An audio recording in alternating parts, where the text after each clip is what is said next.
하나님 말씀은 사도행전 16장 19절부터 26절까지 여종의 주인들은 자기의 수익의 소망이 끊어진 것을 보고 바울과 실라를 붙잡아 장터로 관리들에게 끌어갔다가 상관들 앞에 데리고 가서 말하되, 이 사람들이 유대인인데 우리 성을 심히 요란하게 하여 로마 사람은 우리가 받지도 못하고 행하지도 못할 풍속을 전한다거늘 무리가 일제히 일어나 고발하니 상관들이 옷을 찢고 벗기고 매로 치라 하여 많이 친 후에 옥에 가두고 간수에게 명하여 든든히 지키라 하니, 그가 이러한 명령을 받아 그들을 깊은 옥에 가두고 발을 착고에 든든히 채웠더니 한밤중에 바울과 실라가 기도하고 하나님을 찬송하며 제수들이 듣더라.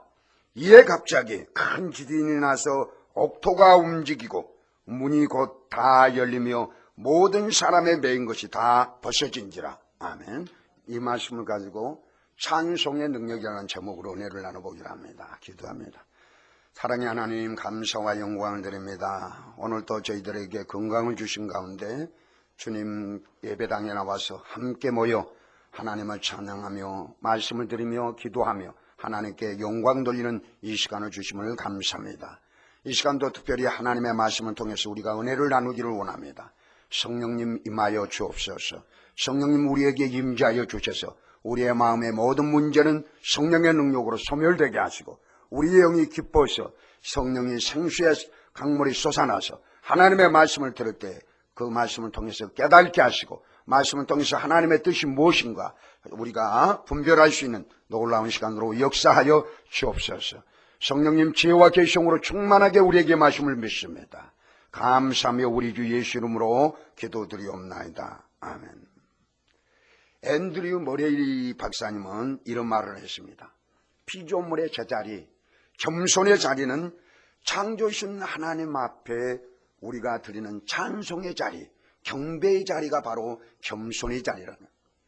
겸손한 사람은 창조신 하나님을 진실로 마음을 다해서 찬양하는 사람이 겸손의 사람이라는 것을 얘기하는 것입니다.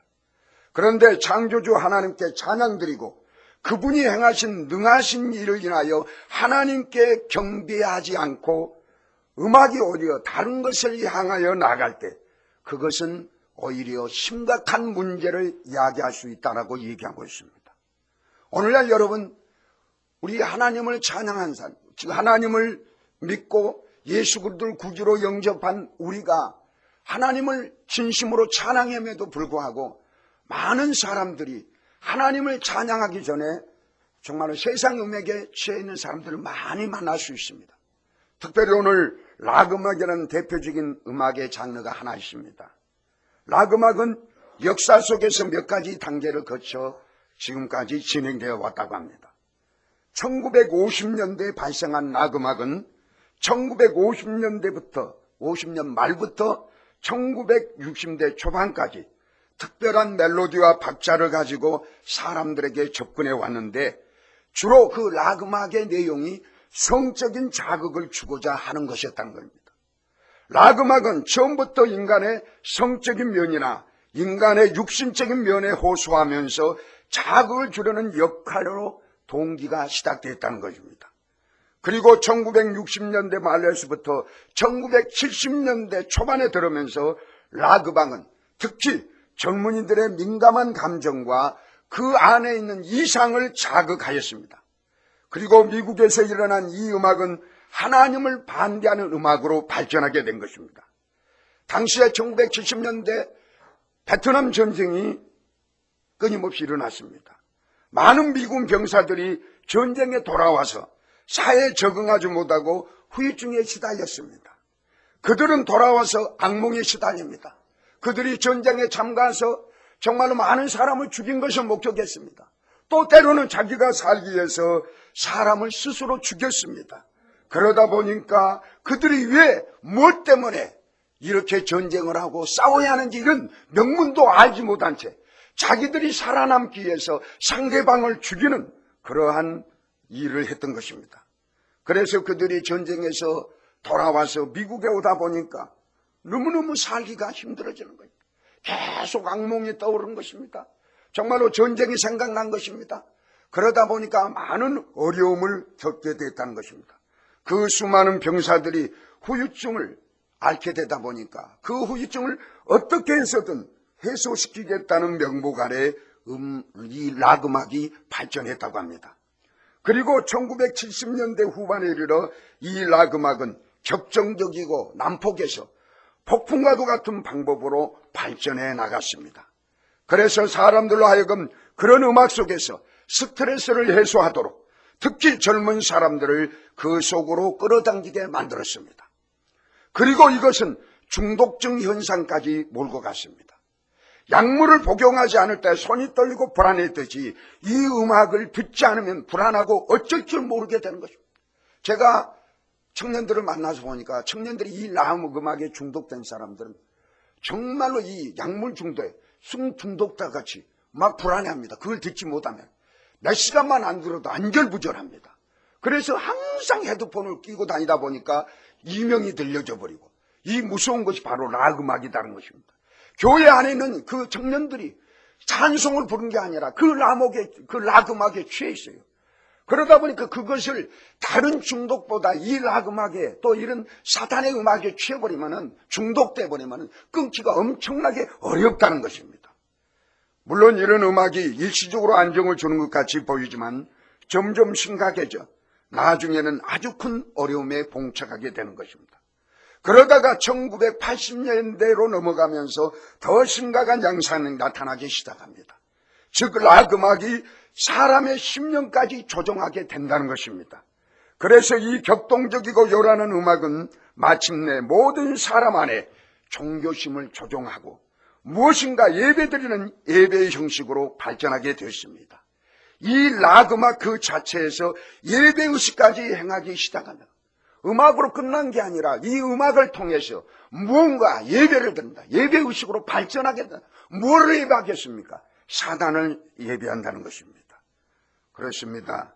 공개적으로 사단을 위해 이 락 음악을 연주하는 가운데 마귀를 초청하기도 하고 마귀를 예배하기도 하고 병든 자를 치유하는 역사까지도 일어나게 됐습니다.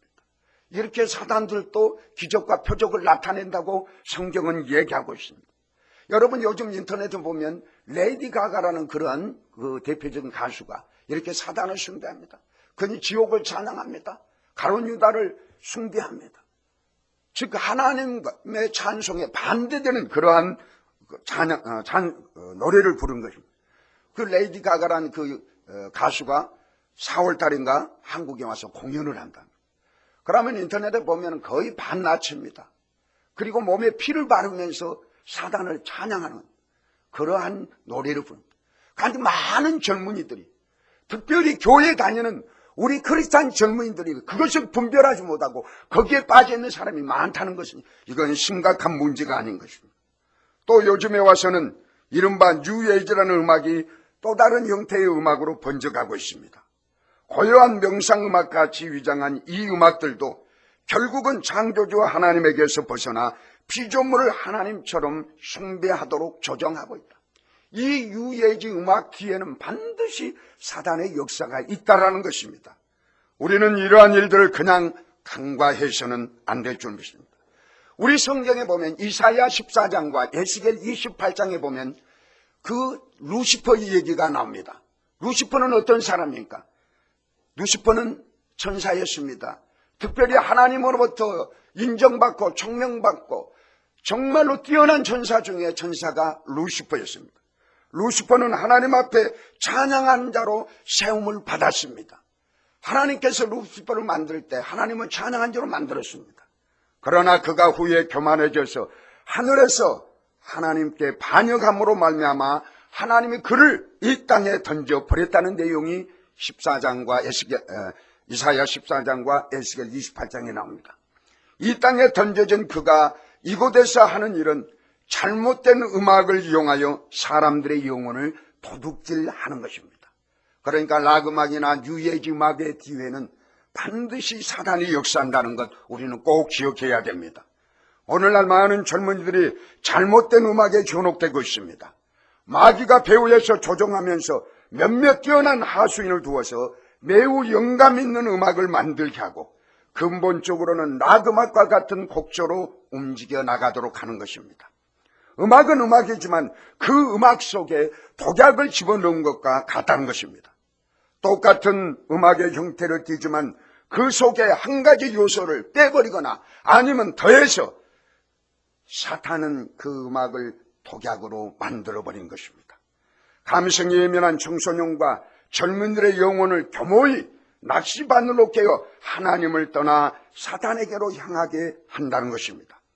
이런 때 교회는 안타깝게도 이에 대해서 너무너무 무관심한 상태에 있습니다.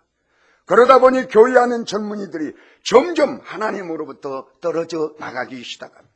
우리 청소년과 젊은이들은 음악을 좋아합니다. 그런데 교회에서 제대로 찬송하지 못하고 찬양하지 못하고 교회가 대책을 세우지 않다 보니까 많은 청소년과 젊은이들이 이 사단의 게임에 넘어간다는 것입니다. 그들의 영혼이 사단에게 넘어간다는 이 안타까운 심정입니다. 하나님 앞으로 나가야 할 청소년들이 정서와 심령을 올바르게 인도하지 못하고 무관심을 내버려 둔 까닭에 인구의 절반이나 되는 10대, 20대의 젊은이들이 계속해서 사단에게 끌려가는 형세가 되었습니다. 이것이 바로 오늘날 우리의 현실인 겁니다. 그렇다면 그들을 어떻게 인도해야 합니까? 그냥 막무가내 보고만 있으라는 게 아닌 거예요. 성경은 무엇입니까? 각 교회마다 찬양이 회복되기를 원합니다. 성경에서 가르쳐주는 그 찬송이 회복될 때에 우리 젊은이들의 영혼을 지킬 수 있다는 것입니다.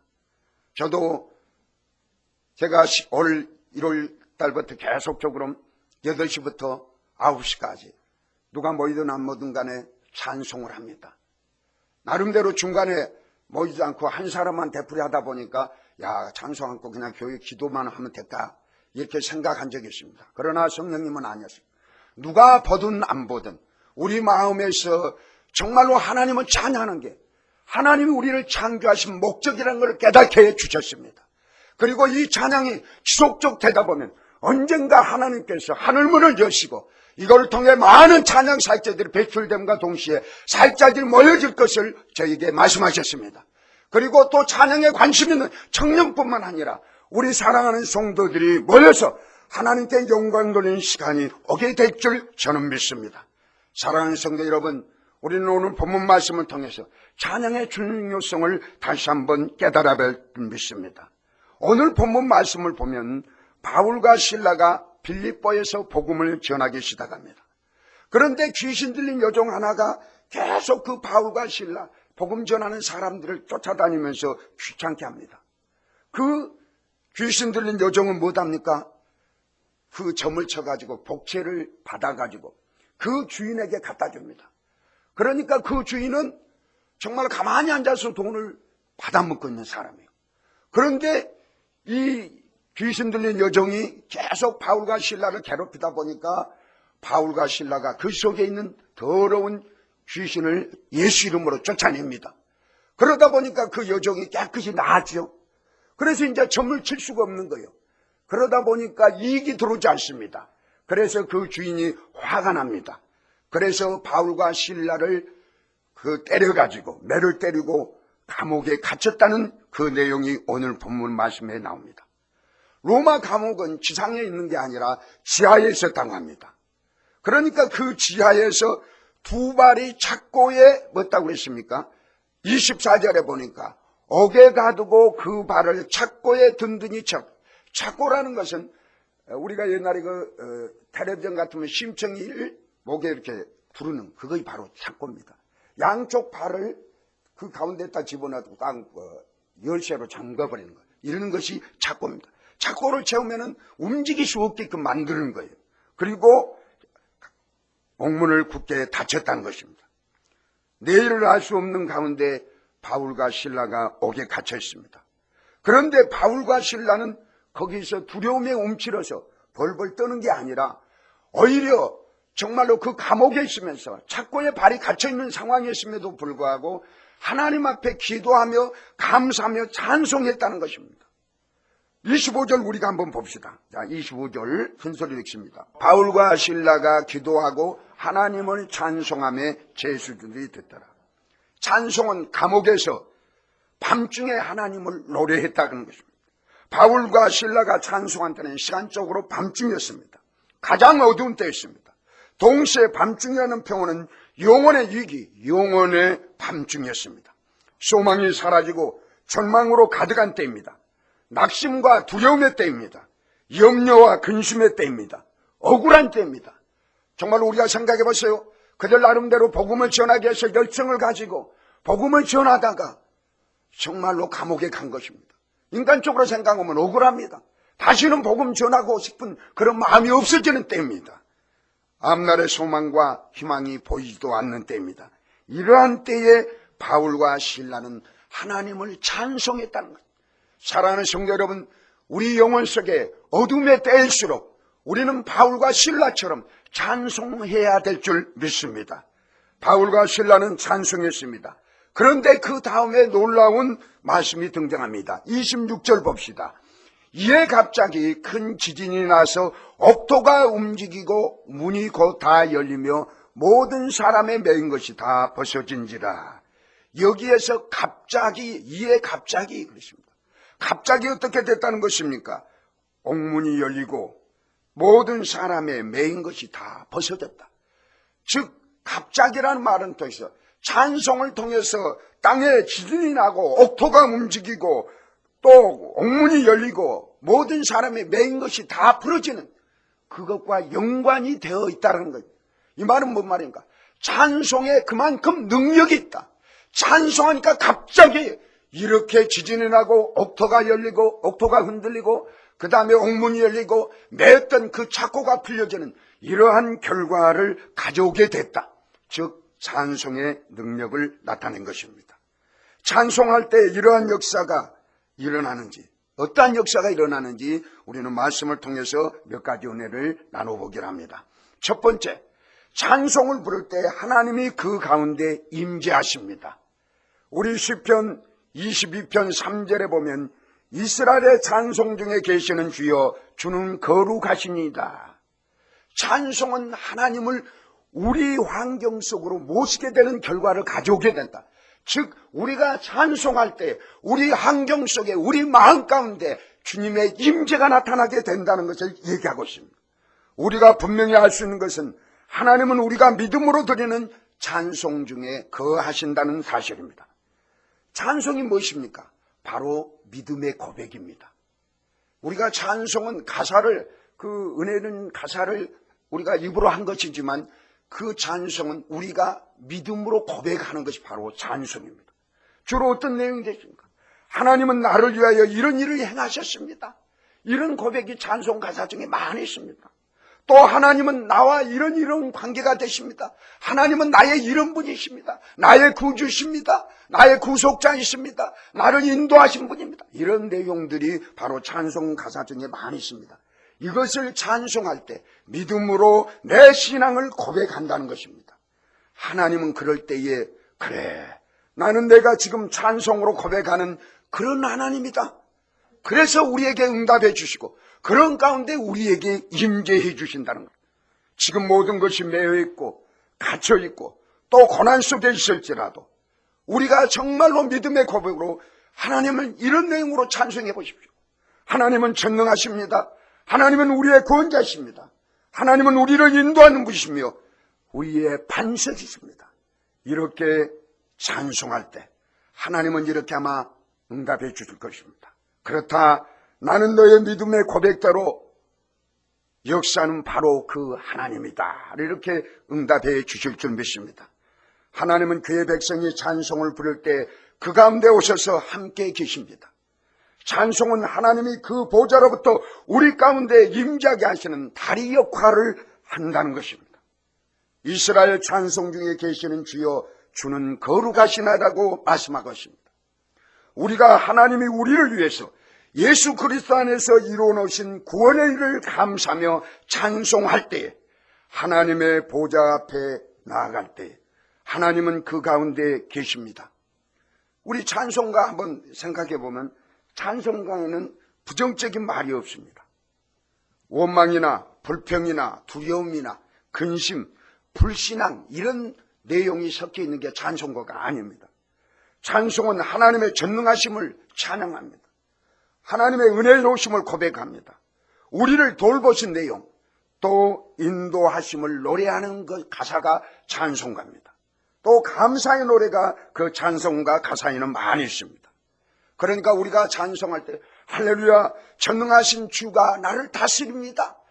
이러한 마음으로, 이러한 고백으로 하나님은 진실로 찬양할 때에 비록 우리를 얽매게 하는 삶이라 할지라도 우리를 자유케 하는 삶으로 변화되어지게 됩니다. 그러니까 찬양을 많이 하면 환경이 열려지게 됐다는 것입니다. 우리의 입술로 살아계시는 하나님을, 그의 전능하심을 찬송할 때에 우리의 삶은 엄청난 변화를 가져올 것입니다.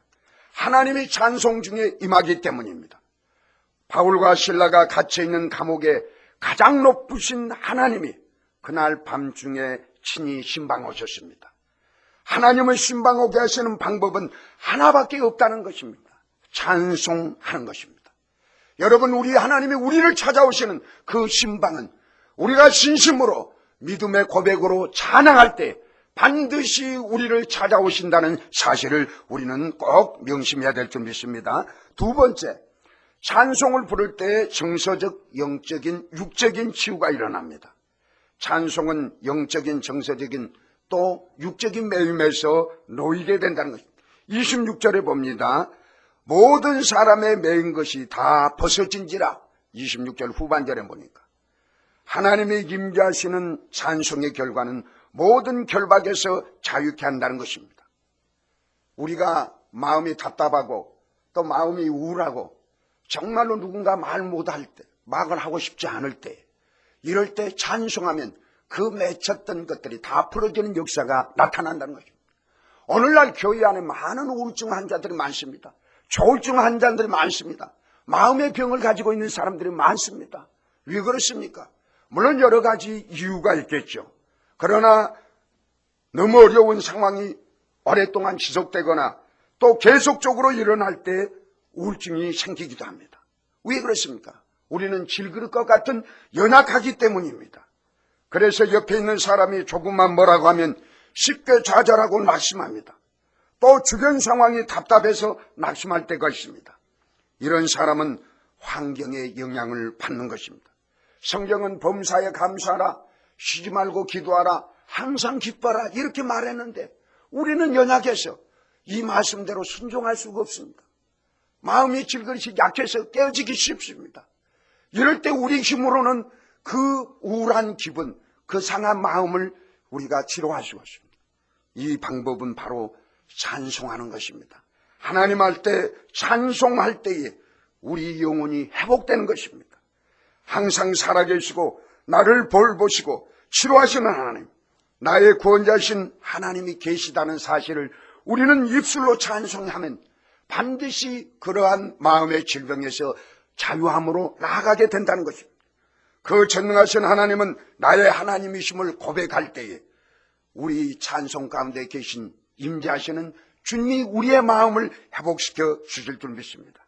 찬송을 부를 때 바울의 손과 발에 매었던 쇠사슬이 부러졌던 것처럼 우리를 정서적으로 매게 하는 우울증이 사라지게 되어지는 것입니다. 제가 말씀드렸지만은 찬송할 때에 우리 속에 있는 엔돌핀이 일반 사람보다 무려 1000배나 더 나온다고 했습니다. 이것이 바로 찬송의 능력입니다. 우리 영혼육의 질병을 치료하는 것은 우리가 진실로 믿음으로 고백하면서 하나님의 영광을 찬송할 때에 모든 영혼육의 질병에서 치유가 일어난다는 사실을 우리는 알아야 됩니다. 우리가 환경만 바라보면 우울증 환자가 될 수밖에 없습니다. 그러나 환경을 바라보는 대신에 나를 구원하시게 몸짓게 피 흘리신 예수 하나님을 바라보면 우리 입에서 찬송이 나올 수밖에 없는 것입니다. 그러면서 그 하나님을 찬송할 때에 우울증은 떠나져 나갈 줄 믿습니다. 세 번째, 찬송은 닫혔던 환경의 문들을 활짝 열어주시는 것입니다. 우리 26절 다시 한번 봅니다. 큰 지진이 나서 옥토가 움직이고 문이 곧 다 열리며. 바울과 실라가 찬송을 볼 때 환경의 변화가 일어났다는 것입니다. 큰 지진이 났습니다. 옥토가 움직였습니다. 굳게 닫혔던 문들이 다 열렸습니다.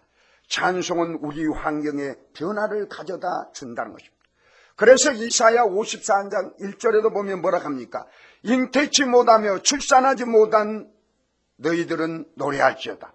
상고를 겪지 못한 너는 외쳐 노래할지어다. 이는 홀로 된 여인의 자식이 남편 있는 자의 자식보다 많음이니라. 여호와께서 말씀하셨습니다. 우리가 삶 속에 열매를 나타나게 해서는 찬송할 때에 많은 열매가 나타난다는 것입니다.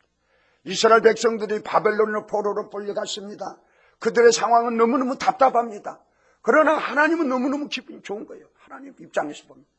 지금 예루살렘에는 많은 사람들이 있을지라도 그들은 우상 섬기고 있습니다. 그들은 죄악에 빠져 있습니다. 그러나 바벨론으로 포로 가는 이스라엘 백성들은 바벨론에서 생각해 봅니다. 아하, 우리가 살아계시는 하나님을 섬기지 못하고 우리가 우상을 섬겼기 때문에 이 바벨론으로 포로로 와 있구나. 거기에서 회개하기 시작합니다. 하나님의 음성을 듣기 시작합니다. 하나님의 말씀을 순종하려는 그 의지가 회복됩니다. 이때에 그 바벨론의 포로로 가는 그 이스라엘 백성들에게 산목, 즉 잉태하지 못한 여인과 비교하면서 설명합니다. 자, 너희들 볼 때 잉태하지 못한 여자가 얼마나 힘들겠습니까? 그러나 노래할지어다, 찬양할지어다. 그러면 반드시 예루살렘에 있는 이스라엘 백성들보다 더 많아진 때가 있다, 회복의 때가 있다, 이 소리입니다.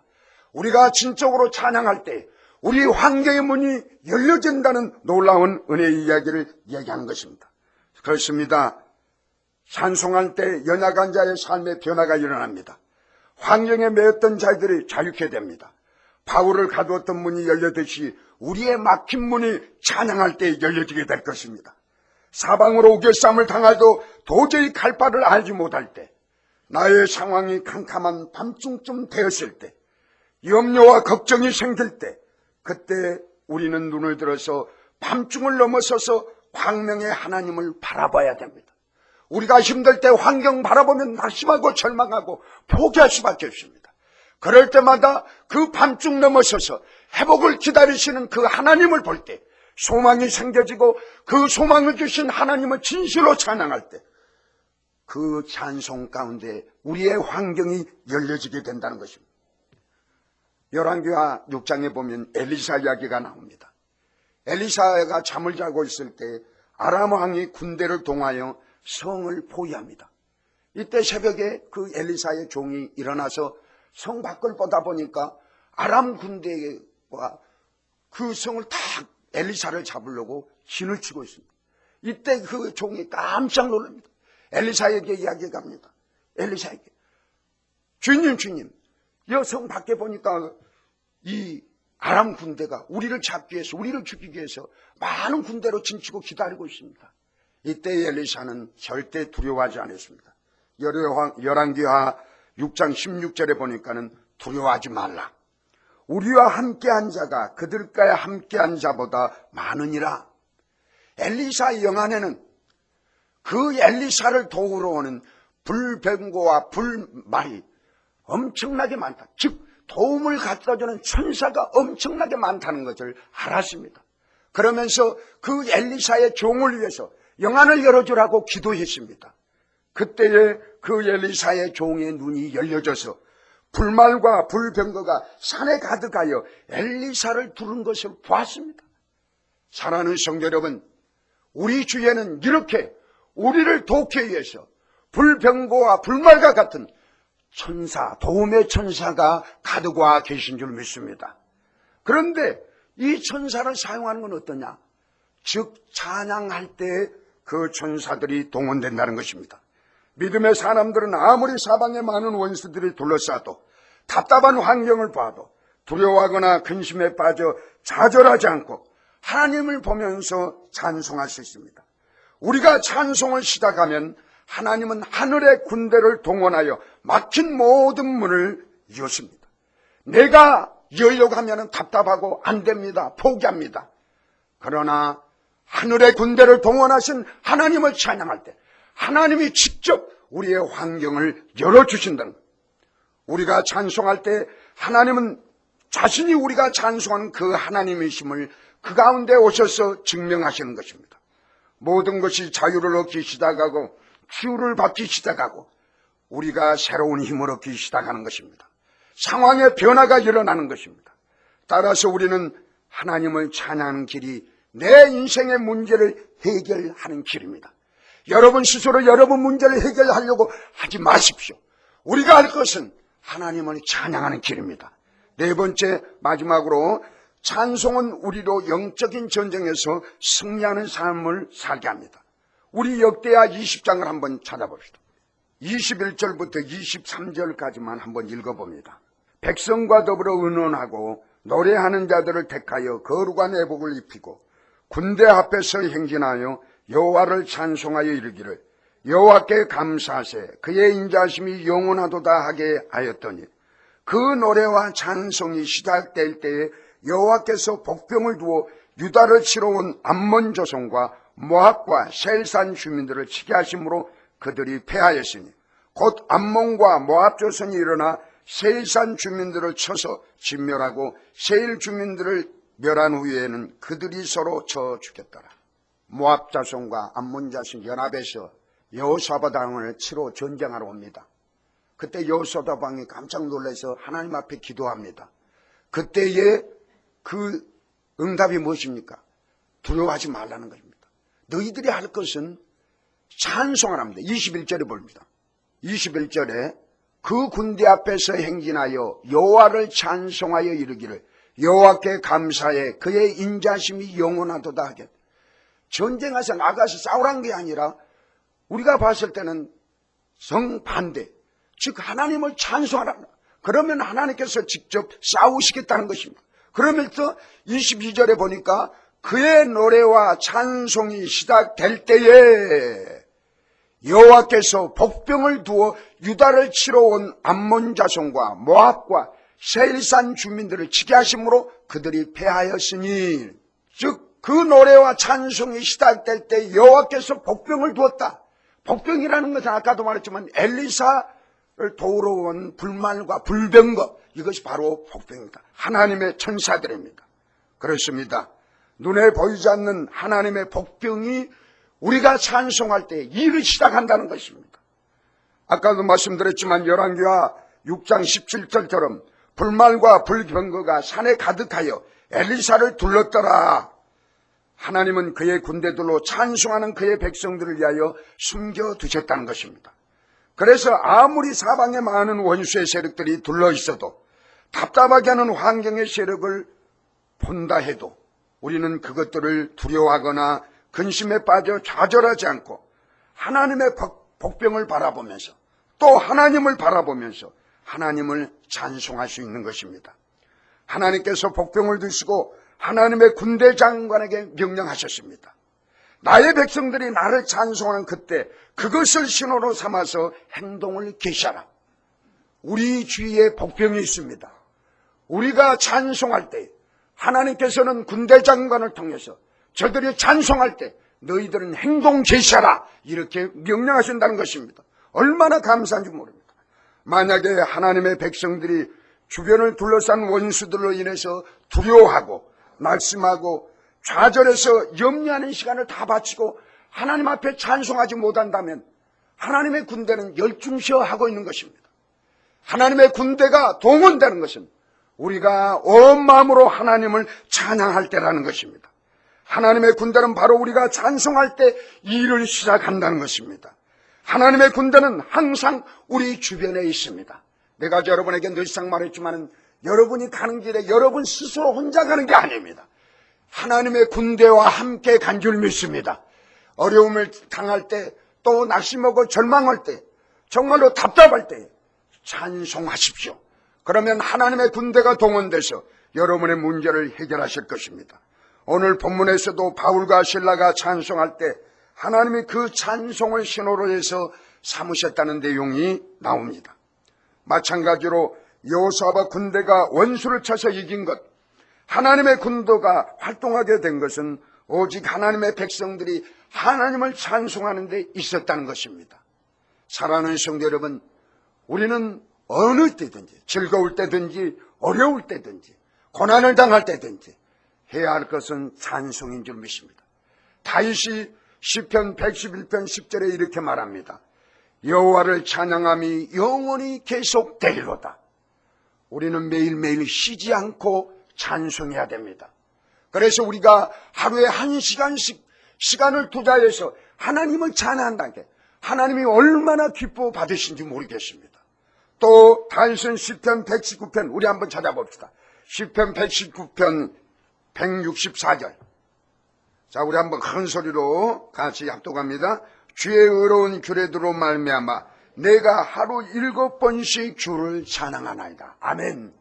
다시 이렇게 계속적으로 하루에 7번씩 주님을 찬양할 때 위대한 성공이 되고 하나님의 합당한 자가 되어진 것처럼 우리도 시간이 있을 때마다 기쁜 일 있고 어려운 일이 있든 하나님을 참 저와 여러분이 돼야 될 줄 믿습니다.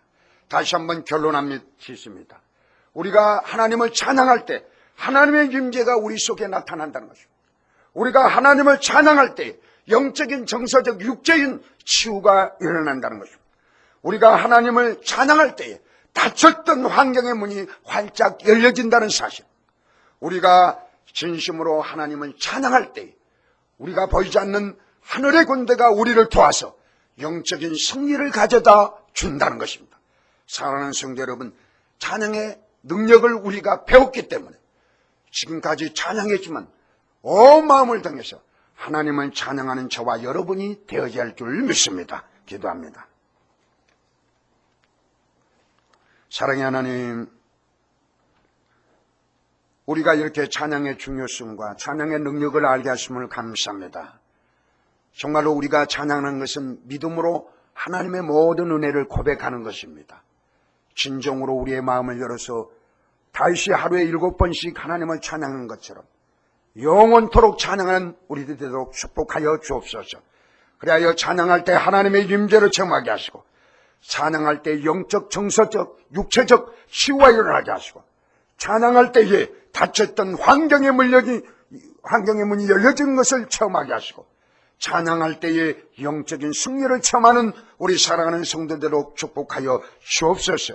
예수 이름으로 감사하며 기도드리옵나이다. 아멘.